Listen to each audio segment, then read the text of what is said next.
Hello, in this video we're going to have a look at how I went from this to this. Pretty simple change, or small change, but not necessarily simple to implement. Got the dimensions floating around in the 3D space. Let's have a look. Alright, so starting off, I've gone into ChatGPT. We're in 5.4, set up for thinking standard effort. And basically what I'm doing here is creating a prompt. And it might seem a bit strange if you think, why can't it just do it in one go? But it does make a significant difference in getting the prompt just right using AI and then starting a new chat. So the way I like to do my two-stage prompt engineering, I guess you could call it, is usually start off with this. You are an expert prompt engineer, and then basically I've given it the instruction of what to do, like what I want the prompt to achieve, and then at the end write the prompt just to make sure it writes the prompt and doesn't accidentally try and do the actual task. And so we'll have a quick look at this. Point is it narrows down the focus of the reasoning or the thinking in the next cycle of the prompting. So actually I'll go back to the prompt I wrote. It's make it as dope as possible while ensuring it's actually achievable. Highly likely, no bugs in one generation. Point being is get the most out of what the model can do in one hit. I'll skim through it. If people want to read any of this, they can pause it. There's a fair bit there. It's probably a bit too boring. Now I'll open up the other new chat. Okay, so you can see I've got the new chat here, and the important part is this is kind of like context engineering, people call it. So you've got the prompt engineering part, and then what files you add to it as well is quite significant. So making sure that I still have the original HTML in the new chat for it to refer back to, like what it's building on.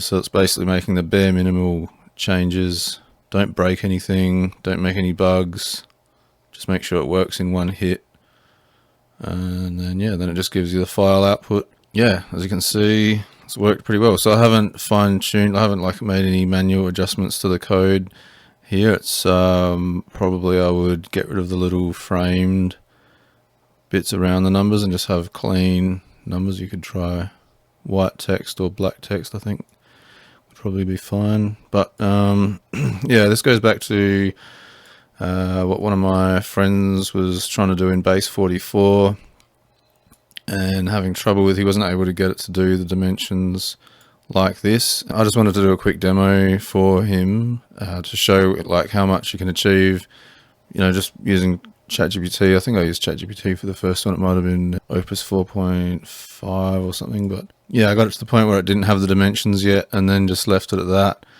just to demonstrate, hey, in half an hour I can get pretty far. So you should know about this, because he has a company that has full-time software or programmers, and it is a bit concerning. I think people might start to be becoming more aware that AI programming thing is pretty seriously powerful, real tool now that should be looked at. It's something that most businesses should at least be aware of, whether they want to start trying to implement anything yet. But it's definitely something that they should be aware of and consider spending a bit more time on sometime this year. And my forecast is basically that Windows and whatever operating system you're using, and Microsoft Office or Office 365, whatever it's called now, those platforms will just start having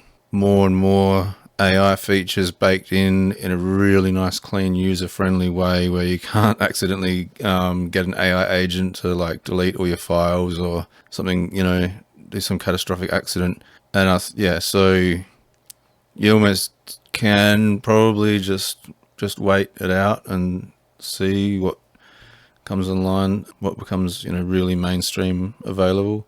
It's interesting, I guess. So an example would be Photoshop. In Photoshop now, there's just AI generative fill, whereas to do something like that, what, 5 years ago, whatever it was like quite difficult. You'd have to set up the AI model yourself or find some special tool, and it was all a bit janky and difficult. But now, yeah, it's just like drag the mouse, type the thing, and it just does it. So yeah, we'll see how it all plays out. But that's it for this video. Probably talked too long there, but yeah, it's a cool little thing. So I just thought I'd show that 2-stage prompt engineering thing. I use it a lot. It's yeah, it is actually really quite significant, quite valuable little life hack. So hopefully that helps. Cheers. Bye.